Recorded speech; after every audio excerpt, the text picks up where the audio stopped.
Hello, everyone, and greetings from Baltimore, Maryland, the home of the Peabody Institute at the Johns Hopkins University. My name is Abra Bush, and I'm the Senior Associate Dean of Institute Studies here at Peabody. I'm delighted you could join us today on Election Day for the Recital at a Distance, Rethinking the Capstone Project.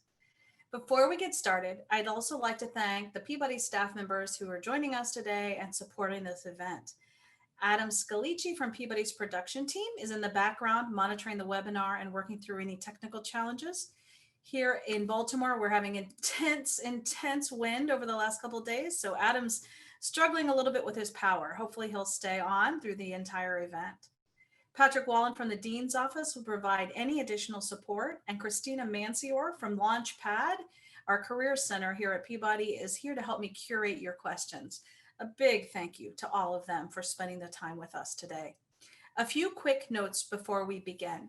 It would be great if all of you in attendance could hop into the chat and introduce yourselves. Please make sure that the to part says to panelists and attendees. We'd love to hear from you, see who's here, and hope that you will chat through this event there in the chat box. The presenters will spend about half of their time on their presentations, after which time we'll reserve the remainder for questions and comments from you. Please place your questions into the Q&A area of the webinar so that we can easily find them. In addition, the presenters have agreed to allow us to record this event. This session and their slide deck and any other resources will be posted to the Peabody Keep Teaching website within a couple of days. And now, without further ado, I'm very pleased to welcome our guest presenters for today. They're two of my lieutenants without whom we absolutely could not be functioning right now at Peabody. I'm very happy to introduce you to Andrew Kipe, Peabody's Director of Concert and Ensemble Operations, and Paul Mathews, Associate Dean for Academic Affairs.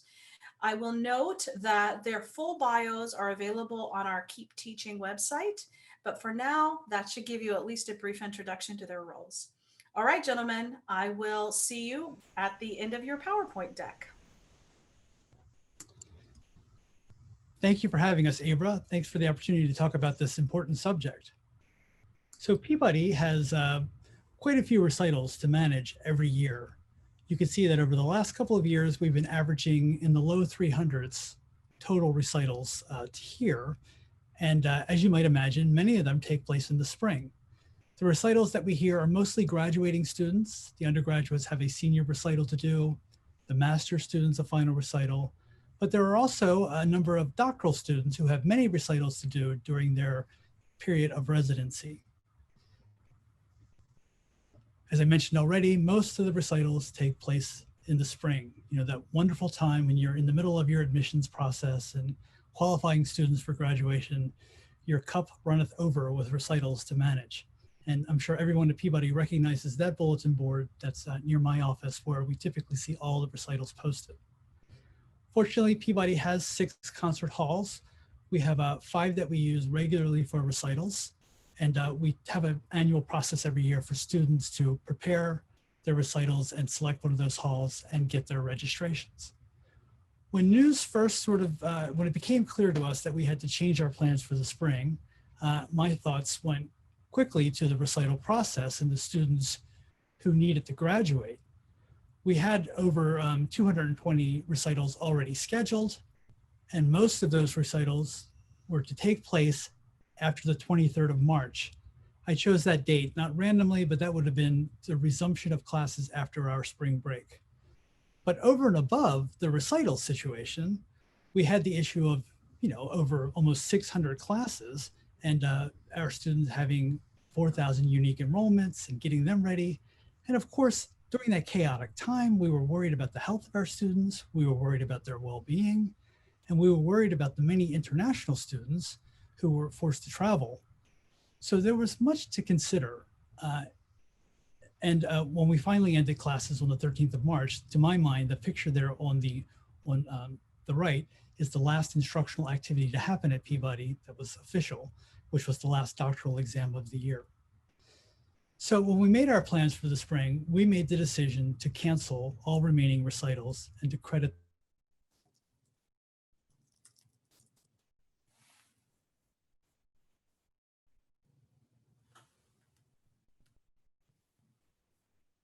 we were able to make an assessment that they had done work sufficient for them to graduate. This was a difficult decision for faculty. It was a difficult decision for those of us who care about Peabody. And certainly it was a difficult decision for students who had been working so hard to have their recitals heard. It was certainly something we never wanted to do again. And so to soften the blow to some degree, we even told students that if they graduated, we would give them an opportunity to come back and play their recitals. So there was much to think about in the aftermath of the spring semester. In fact, we spent that summer not taking vacations, but instead thinking about things like how do we schedule those makeup recitals for students? And how do we deal with the students who might want to come back and play in one of the halls? I mean, we were prepared to open up even in the middle of the summer to run recitals and have them recorded.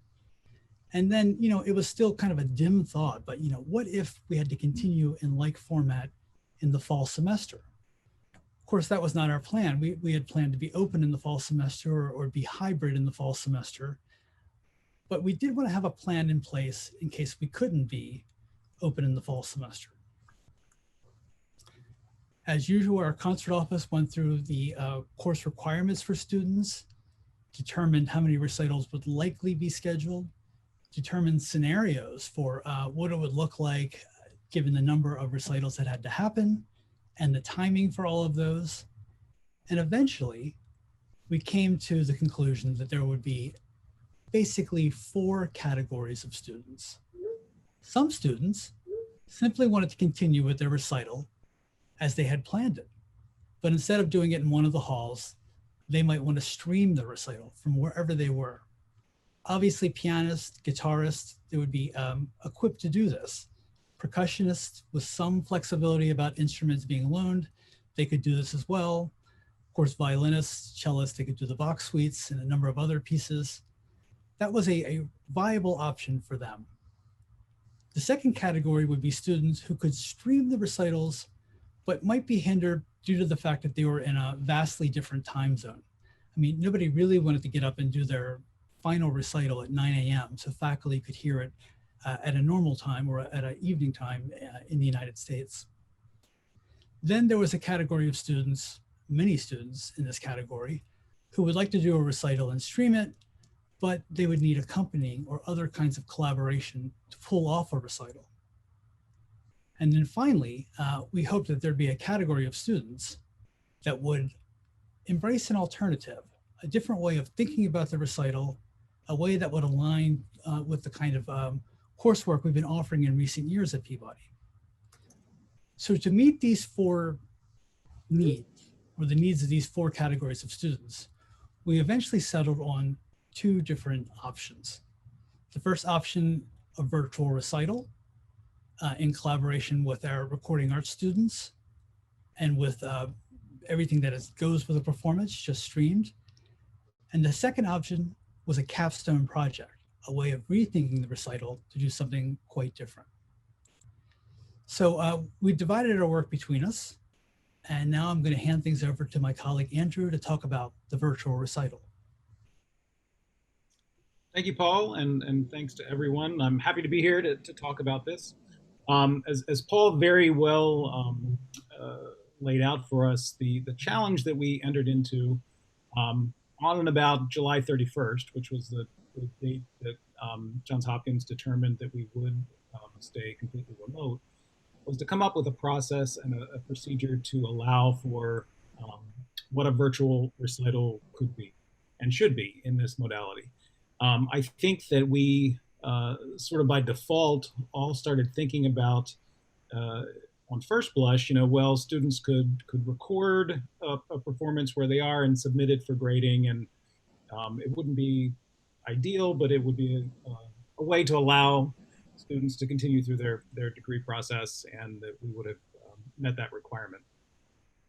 Internal conversations with staff and faculty challenged us to try to think about that in a different way. And I do have to give great credit to the Peabody Concert Office and to Anna Harris and Chelsea Bouguelos, who worked really hard to come up with processes and procedures that would allow for something that felt closer to a traditional recital. So as Paul mentioned, the the two options were the capstone, which he'll talk about, but what we started to focus on in my departments were how to make a virtual recital feel as traditional as possible. And the goal here is that it would be a live stream performance as opposed to something that was recorded and submitted at a later date. And one of the benefits that we have here at Peabody was to be able to then pair a student who's giving the recital with a student from our recording arts department. And so obviously the move online, excuse me, our recording arts students also had nothing necessarily to record in a traditional mode that they would have had been having been on campus in our halls. So it allowed both groups to be able to progress through their degrees hand in hand and be able to make this possible. So Paul, if you want to go to the next slide. One of the things that was important that in the online modality in general that we identified very early was that students needed recording skills in a way that maybe they hadn't in the past.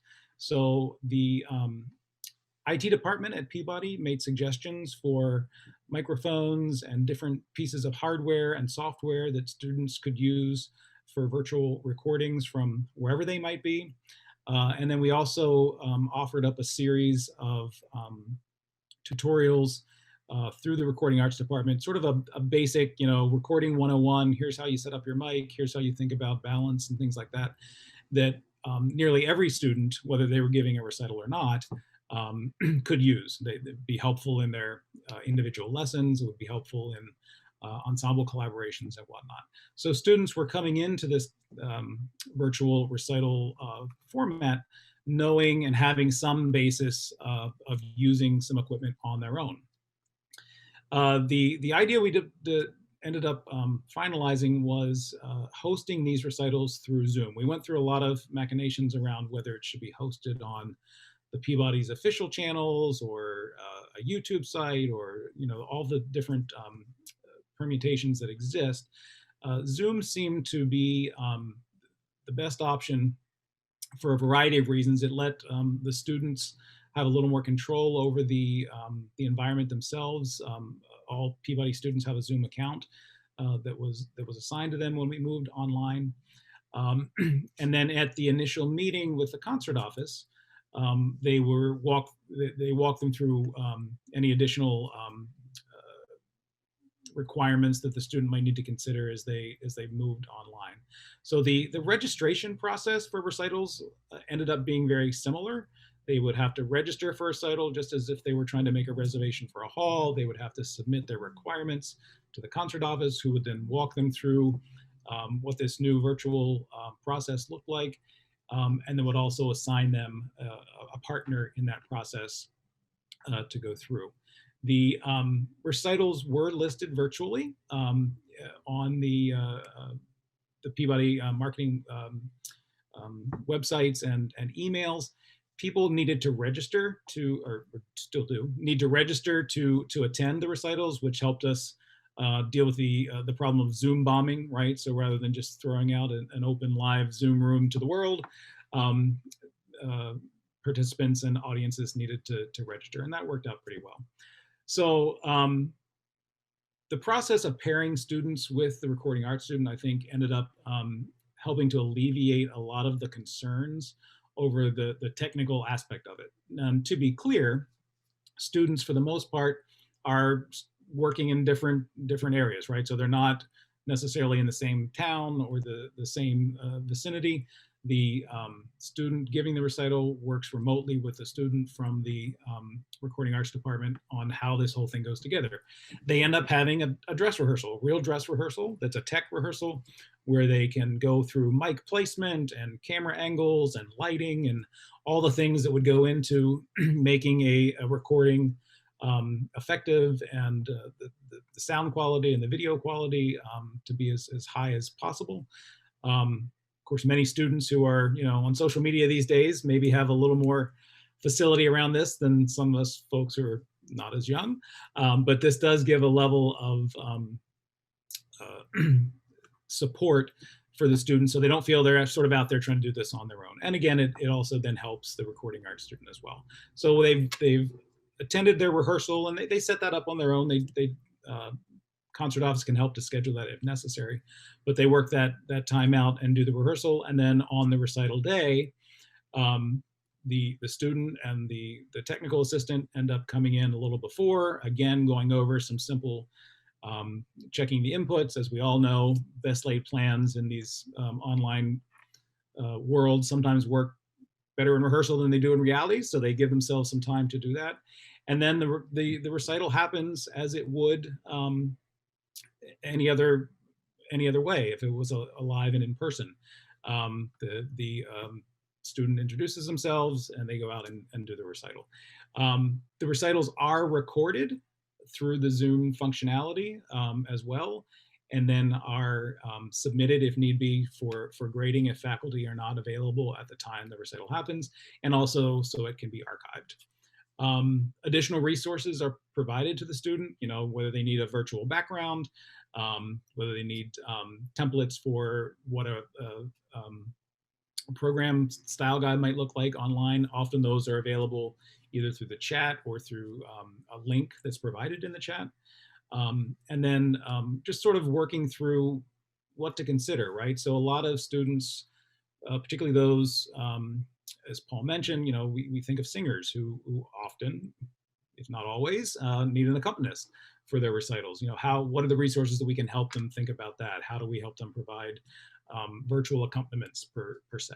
So there is support the whole way through the process. And to be fair, we've had a relatively small number compared to our general number of recitals that we would have in the fall. The DMA students who are required to have more recitals are the ones that have come to the forefront, and we've had very successful recitals in this modality. I think that some students who may have thought about giving a fall recital are waiting till the spring to see what might happen. So we are anticipating in a return to campus or a hybrid mode that we'll have many more recitals in the spring. If perchance we end up being completely remote again. We hope not, but if we do, we at least have spent the fall working out the kinks of our process in this virtual world. I did want to talk a little bit about the restrictions, I suppose, that we're working under related to COVID, because those still apply in this virtual modality, and Johns Hopkins has been pretty clear about how that works. So as we think about these virtual recitals, I think there's sort of three buckets as far as location that students can be doing these from. Some do them from their home, and we've had some that have done it from their bedroom, depending on the instrument. Some are easier than others to do that. For any students who are here locally in Baltimore, we do have one or two of our halls that are open specifically for this purpose, and they can make a reservation again. The campus is technically not open, but we do have practicing availability for practice rooms. And when that opened up, we also then allowed some of our small halls to be available. Again, they're sort of on their own, like they would be working from home. We're not providing all the resources they would have in a recital that was happening without the current situation, but that's an option. And then some students may be recording from a church, organists, for instance. So the way we're thinking about our COVID precautions, any of the precautions that are in place for the university here locally still apply. Having said that, there are some accommodations made for what's happening locally and local precautions that are happening outside of Baltimore. The majority, which we all know, masking, social distancing, hand hygiene. Live audiences are not currently being permitted by the university, regardless of where the recital is taking place. So that is something that is very clear. There is a caveat to that the university has made, particularly for doctoral students.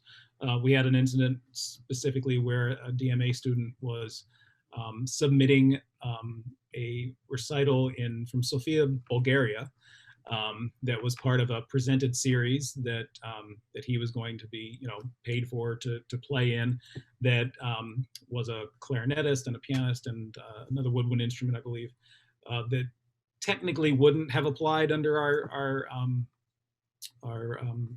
COVID requirements here in Hopkins, but the fact that it was working under the local regulations and was a recital that essentially was going to happen regardless. It wasn't being created specifically for the degree recital. The powers that be allowed that one to be considered. So one big challenge that we have right now is that we are not allowed collaborations for unmasked wind and brass players and singers. It also is tricky for conductors. We had one conductor, a wind conductor, that we're still trying to work with. As we move into a hybrid scenario in the spring, we hope that that will allow for more collaboration for some. Singers are going to continue, unmasked singers are going to continue to be a challenge, and we'll likely have to continue with a technology solution for those. We are investing in a series of low latency studios on campus where a pianist and a singer could be in two separate spaces but collaborate at the same time. So there are still some challenges to come, but with all of the investment that we've made around the plans and the process and the procedures for these recitals, we have seen some great success. And actually, I think the students have found it to be a more satisfying experience than maybe they expected at the beginning. With that, I'll turn it back to Paul. Thank you, Andrew.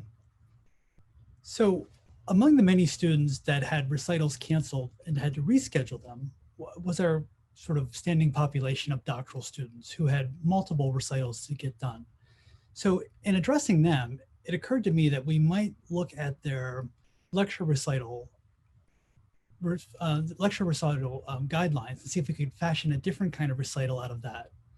So with that, we came up with this idea of a capstone project. In other words, a way of rethinking the recital and sort of taking it to places we might not expect. This kind of aligned with some of the instruction that's been going on at Peabody in recent years. I think like a lot of schools, we're trying to rethink what is it going to mean to be a music school in the 21st century and beyond? What is the music industry going to look like in the 21st century and beyond? I have to admit, it's kind of a strange choice to bring this project to me because as an academic affairs dean, it's been my job to sort of police these standards and kind of hold things in place these last 10 years. So it was a bit of a heavy lift for me to rethink the recital and to make it something more creative. So I began at the broadest possible place and said, what is a recital? I mean, it's basically a capstone that sort of validates and expands the work you've done in your studio lessons the entire time or in your composition lessons the entire time. We wanted to fashion a project that would build on excellence, what it means to be a performer at Peabody, excellence in craft. I mean, there should be no shortcuts to that. There's no way that a capstone project should make up for any kind of deficit in technique or any misunderstanding of what the repertoire asks of a performer. We also, at the same time, wanted performers to have a little bit more flexibility. Now, typically when we talk about performance flexibility, we mean, the oboe student who can play jazz also. But here I meant performance flexibility to mean that you could be able to take the music into different circumstances. Instead of just being on a stage, proscenium stage in a hall, maybe take it, into a different place entirely. Maybe take it onto the streets, for heaven's sakes. And then beyond that, to sort of envelop that project with basically street smarts, marketing skills, communication skills, the ability to sort of make a case for what it is you want to do. Okay, it's many students have ideas about what they would like to do with their capstone project, but you have to sort of sell that idea. You have to come up with the recital equivalent of a thesis, if you will. So we asked students to submit proposals for this. Basically begin with a statement. This is what I want to do. This is why it's worthwhile. And then to sort of create a set of objectives. What will I learn by doing this? Why is it worthwhile? And how will you be able to evaluate that it is worthwhile? Have I really done the thing that I'm saying I'm going to do? How can you evaluate it? How do I define success? And then finally, to give some thought to what the venue would be. So the venue here could be, obviously in the past, it would have been a concert hall, but now it could be using technology or using different kinds of ways of accompanying the music with maybe a slide deck or maybe animation. We really didn't know where this was going. That was the exciting part of it, that, you know, the idea that students would take this someplace where we weren't quite sure where it would go. In fact, I would say most of the questions that we dealt with in talking to faculty about this is, you know, what are the boundaries for this? You know, how far is too far in one of these projects? And I'm happy to say that so far we haven't found that yet. I mean, nobody has really gone too far beyond what we might be able to accomplish. Of course, you know, we are a college, so there had to be some kind of documentation, and there has to be a way that we can preserve this, because it is a grade, right? At some level, a recital is an enrollment that generates a grade, and that grade is fulfillment for graduation. So there couldn't be a sort of ephemeral capstone project that sort of spontaneously combusts at the end. There has to be some way of preserving it to validate the grade. And then finally, it's a big tent, right? You have to have everybody involved in something like this. You have to have the studio involved, maybe the chair of the department. We also have to have the concert office involved. We have to make sure that instruments are being used appropriately. I want to know what other students are involved, and you know, making sure that they're well provided for and safe. Copyright is a certain issue that we always have to deal with. I mean, if we're going to be streaming something that's in the copyright, are we within our agreements with publishers? So I had to admit, when we finally got finished, I mean, it seemed like a heavy bar to meet for a student to actually fulfill all 5 of these steps to have a capstone project done. But I'm happy to say that students have persisted, and quite a few have come in. And some of them have been quite original. I mean, as you might imagine, some of them are to record their recitals in studios with different kinds of camera angles. And, you know, that's interesting. And some of them have been successful, but they're ranging now into students that want to accompany themselves. I'm going to play both parts of the recital and stitch it together with SoundJack.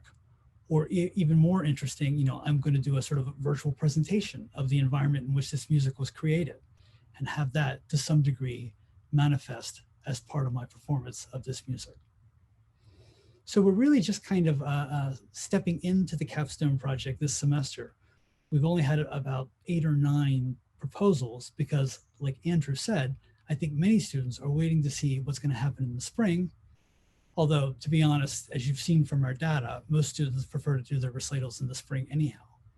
But I think as we move into the spring semester, many more students are going to revisit this and think of it as a way to sort of do something different, especially if they have multiple recitals to do. So that's a bit about the capstone project. And I think with this, we've reached the end of our slide deck, which is good because I see a number of questions that have already started to come in. Andrew and Paul, thank you so much. It helps to hear kind of how Peabody has been trying to tackle this situation. As Andrew and Paul noted, you know, Peabody is fully remote this semester. There was a decision made sort of late into the semester or late into the summer. And actually, it's been a great choice for us, and we're glad we are in this modality, but it's also just created some challenges. All right, so we'll get started with the questions. The first question is, may I ask who takes care of the licensing for recitals? If a recital is available for the public, I'm assuming that sync licenses are required. Sure. Yeah, I'll take that. So the licensing requests are part of the submission process for the recital submission, right? So they go through the concert office as a first line. The actual licensing requests go through our ensemble librarian's office, and there's a standard process. We found that most publishers, particularly now, are a little more lenient than maybe they have been in the past, allowing for particularly a live stream as opposed to, you know, something that's going to live on YouTube for a period of time. So it does take a little extra. Occasionally, there's a little money attached to it, which would be absorbed either through the concert office or the ensemble office. But that's how all that process works for us. Thank you. So it is definitely something that we're monitoring very closely with all of these works and for all the students. That's great. There's an interesting question here about NASM for the NASM standards. And Paul, I'm gonna push this one to you. It's in the Q&A. It's sort of a long question. It's from a master's student in horn performance. Thanks, Bradley, for joining us. He says, I've been working hard on a capstone project proposal for next semester. However, the director of my music school said that most likely anything other than a live recital does not meet the NASM standard, which Bradley then goes ahead and quotes. Paul, now I will acknowledge, and I want to say up front that Peabody has left NASM. We've not been part of NASM now for about 4 years, but we do continue to work closely with our NASM colleagues. So Paul, what would you say to this student? I would say that, I think most accreditors right now are struggling to sort of map their requirements to the state of the world. And I think probably a lot of schools are going to be wrestling with this. I think the specific requirement here that you have to do a public recital is probably going to be in some way modified. Abra and I participate in a bi-monthly phone call with other music schools. And it's my sense that we're all pretty much in the same place, that the ability to do live performances, especially with the horn, is going to be quite limited for some time to come.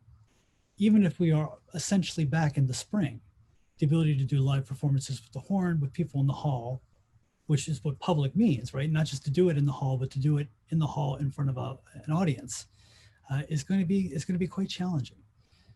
So I certainly don't mean to disagree with the director of your School of Music, especially as Abra mentioned, we're not part of NASM, but I think probably by the end of the year, we'll be looking to see more recent guidelines, more updates from NASM about how to manage particular responsibilities such as that. Thanks, Paul. Another one has come in here. How do you deal with students not having access to quality instruments? Is this considered in the evaluation of the performance? So, it depends on where they are is part of the answer to the question. So any students that are in the area residing, we still have our loaner program. We have about 80 orchestral instruments that are out on loan at any given time. And then for pianists, local pianists also have the ability to very inexpensively rent a piano from Peabody, and we'll move that into their apartment if need be. Beyond that, for students who are distant and possibly need access to an instrument, a variety of options are available to domestic students, particularly related to how they use their financial aid resources. So we'll direct them there first to help with a rental, for instance, of an instrument. There are fewer options, obviously, for international students when it relates to that.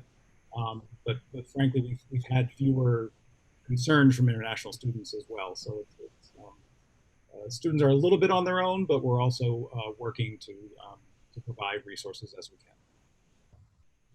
Thank you, Andrew. There was a question that came into the Q&A that into the chat that I grabbed. Just as a reminder, if any of you do have questions or would like to pick the brains of these gentlemen, please place your questions into the Q&A just so we can easily find them. I did find this one in the chat though. Do your recitals require students to register for 1 or more credits? If so, how are you reducing the cost for these credits, given that the students are now taking over the responsibilities the school would normally have? Paul? Wow, that's a great question. So in fact, our recitals are registered for 2 credits, but we don't really do a per credit pricing at Peabody.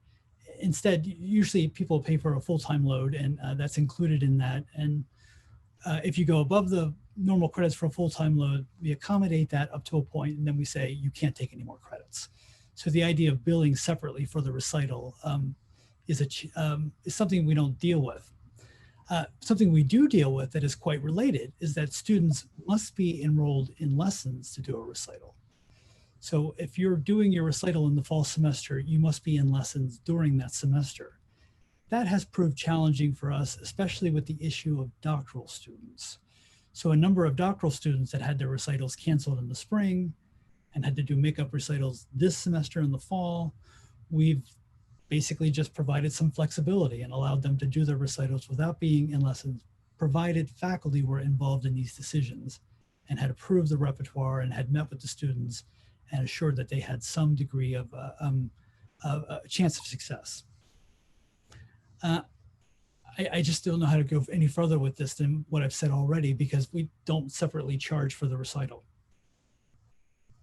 Thanks, Paul. That helps. Andrew, this question I'm going to toss your way. There's a question here about specific instruments, and in particular flute. What's the procedure for flute when no masks are possible? This person said, we are playing with a lot of distance separation with piano with mask. It seems risky to me. Your thoughts? Before I even let you answer that question, Andrew, specifically, I want to point all of you into the chat. Christina did provide a list of Peabody's complete health and safety protocols. It's a sort of a draft document because we continue to learn more about the virus and get more information from epidemiology, health and safety, infection control, infectious disease. It's the world's largest school of public health here at Hopkins. So we've got all the people all the time for every reason having to sign off on all of these things. So those guidelines are in there, but I also want to let you know that 4 weeks from today, we will be doing a session with the group of folks who really do all the advising for us. They spoke to us in July and they'll be back to talk about updates to the science, the research, aerosolization, epidemiology, those kinds of things. So please join us for that session, and I'll have Christina place that into the chat too. Okay, Andrew, masks and flutes and wind instruments in general. Do you want to go down that rabbit hole for us? Sure, why not? So the short answer for now, under our current policies at Hopkins, those wind brass singers are not able to collaborate currently, right? So it means not with an accompanist. We have explored a variety of different scenarios with our folks up at the infectious disease people and the health folks about different options, right? So there were options that were being explored about extensive distances, that and air exchanges in rooms and things like that. They are less fond of those than keeping people masked. We are now exploring options. Many of you may have seen out of the study at the University of Colorado, the latest results. It does recommend some masking with some slits that are in the mask for woodwind and brass instruments. So and there are actually some products that are available commercially at this point too. So we're going through that process to evaluate all that for a hope to be able for collaboration for those instruments. There is the possibility for a singer to collaborate if the singer is willing to remain masked. And you have probably seen some small choirs who are trying to also restart rehearsals all being masked, and there's more research being done on that. So the long story is there's still some work to be done before our folks will give a complete sign off on that collaboration process. Thanks, Andrew. You've mentioned pairing music performance students with recording arts students to help them prepare their virtual recitals, an advantage that many conservatories do not have, resulting in this burden falling on staff in that case. Imagining that there are more music performance students than recording arts ones, what would the ratio be? In other words, roughly how many performance students would each recording arts student be expected to assist? And what would be the educational benefit to the recording arts students? Andrew, you worked very closely with that department to get that set up, didn't you? Absolutely. And we actually have a fair number of recording arts students. Paul would probably know the number better than I, but there's more of them than you might think. And part of the challenge that they're having as well, as I mentioned, is they need to have experiences to help move their process along as well. So while it does not replace the skills learned by recording a live performance, they are able to work with the students and actually get some valuable experience, helping them with, beyond just sort of, here's how you plug your microphone in and hit record. There's different levels of settings in Zoom and in other software platforms that allow for some sophistication in the recording process that they can really help with.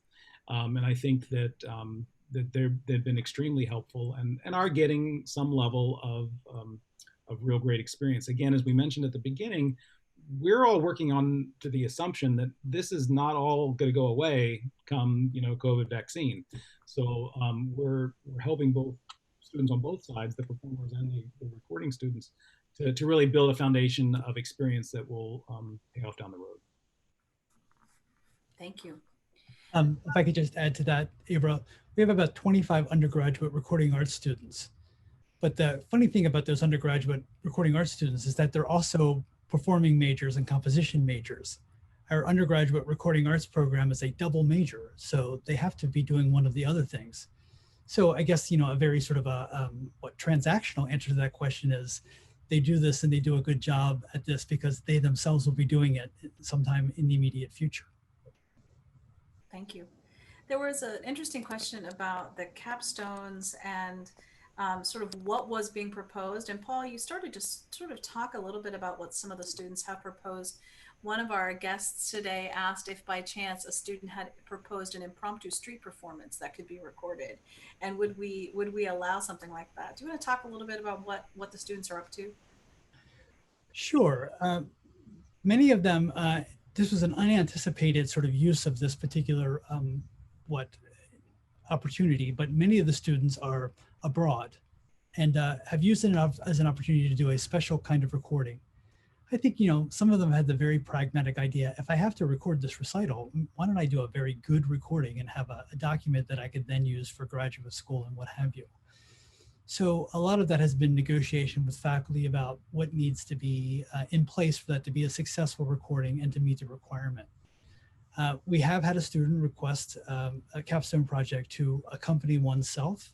In other words, I'm going to play the orchestra part of the concerto, and then I'm going to play the solo part of the concerto and stitch them together. And that's generated an interesting and ongoing conversation among faculty about how to appropriately evaluate that and to what degree the grade reflects the ensemble aspects of that and to what degree it should be solely focused on just the performance of the solo part of the recital.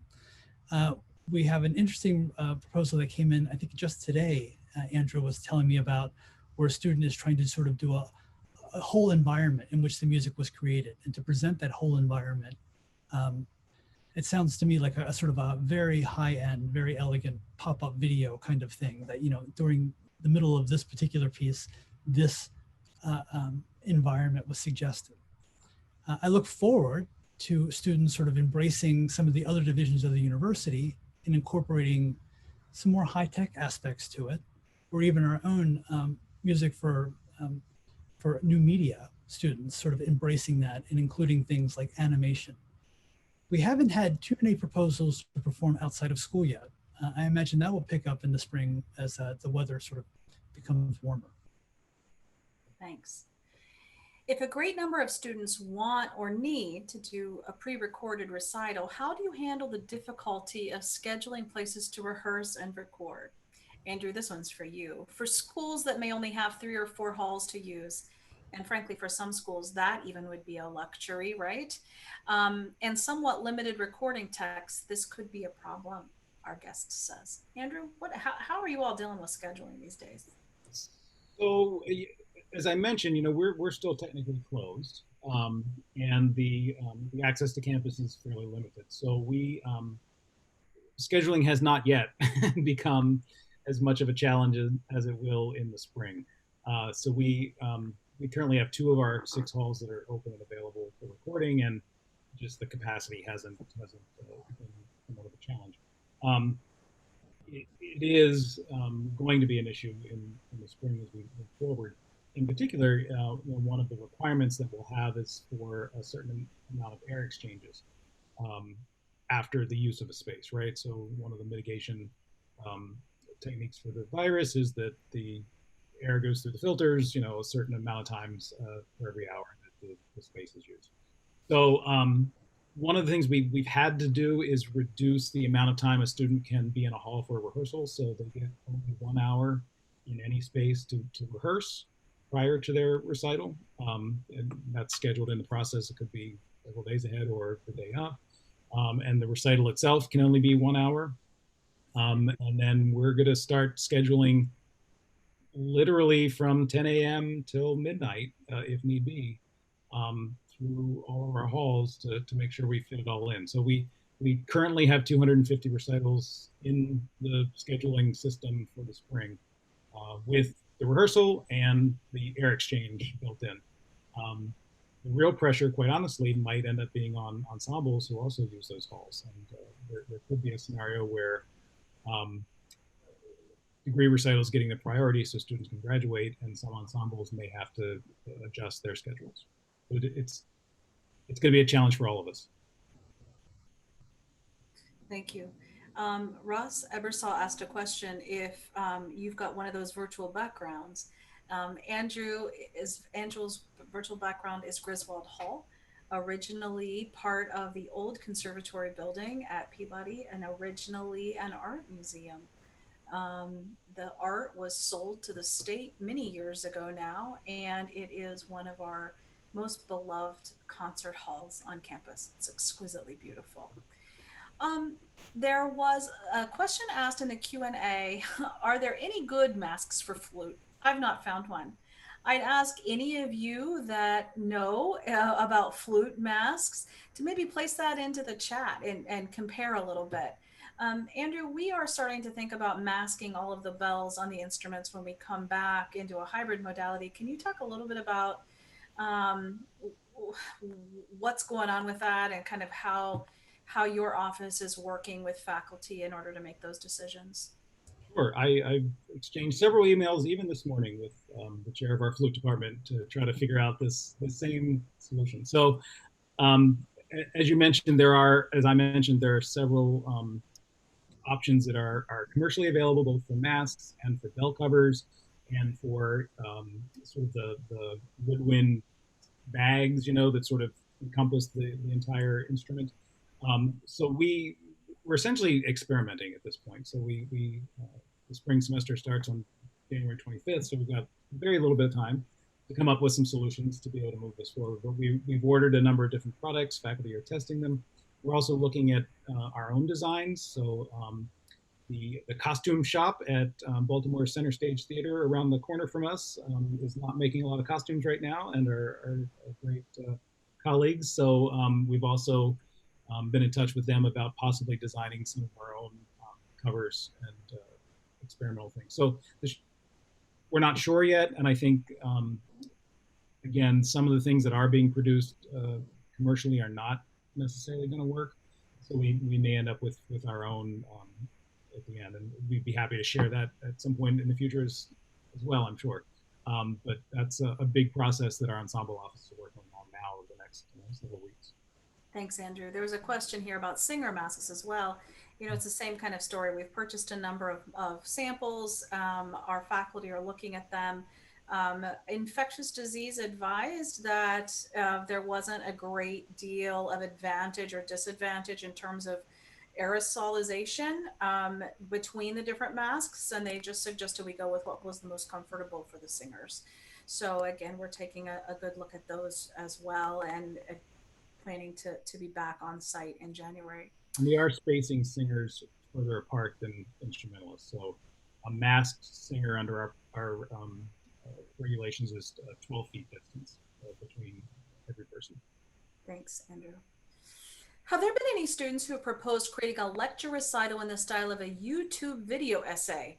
What would your thoughts be on presenting it in this style? Thinking in the style of Lindsay Ellis, etc. Will the music interspersed throughout the presentation? Paul? So I think that's almost certainly going to happen. I think we've already had one of our doctoral students do a lecture recital in that format, and that will only pick up as we move into the spring. I don't know the extent to which it's going to be on YouTube. I mean, I think as these projects migrate from their original form to a more presentational form for people other than faculty to grade, we will have to have an additional conversation about rights mechanical licenses and what have you. But so I would just rule out the word YouTube, the brand name YouTube. But I do think we will see more and more sort of presentation of music in this format.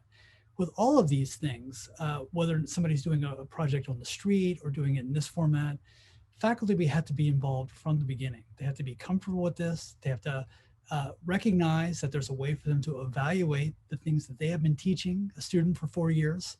You know, none of that sort of goes out the window. You have to begin with excellence and making sure that all the work that's been done in the studio is preserved and reflected in this video in some way. So Paul, that's a great segue. You know, what was the response of the faculty when this proposal came to them? What are you hearing from the faculty about these, especially the alternative capstone projects? And also, what are the students saying? I'm very curious about that. So I think, you know, the students are, everybody, of course, wants to come back to being in person. So I think everybody sees these options through the lens of, you know, how much longer will this go on? Or, you know, do I have to do this, or do I make plans for this? And then suddenly we come back and everything is back to normal.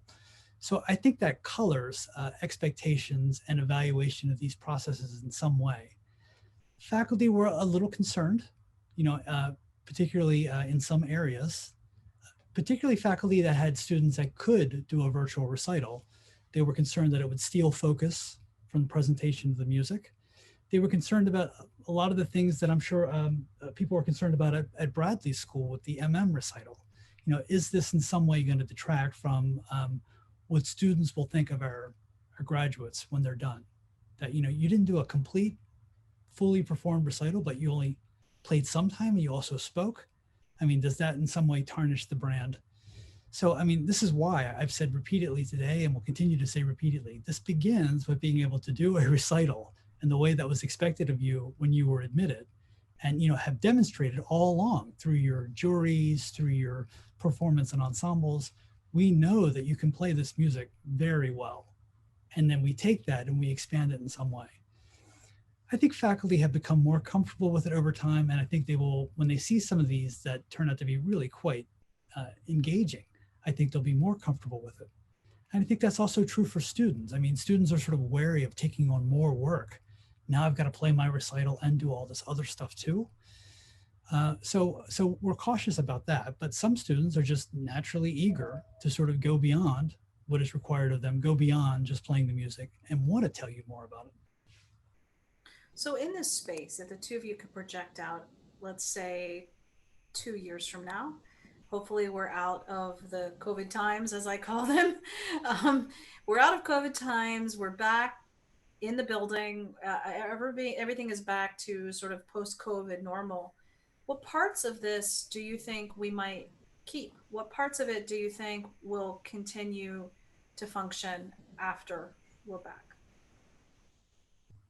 Well, you know, I mentioned a little before, you know, I think that the online presence for music that's being created in this time, sort of out of necessity, I think will continue to a much greater extent than it had in the past. And I think that students are going to embrace that, you know, regardless of the ability to be in a hall and do a traditional recital. I think there will certainly be a cohort of students that will be the comfort that they want to experience and continue it. But I think that we're going to see, and I would hope that the idea of the capstone project could continue. And I think in a scenario where students are not hampered by COVID regulations, the creativity that we can see out of a capstone project and the technology that could be used would actually be really exciting. And so I don't see this going away. I think if anything, I think it could become more exciting and more diverse. So I don't know how you feel about it, Paul.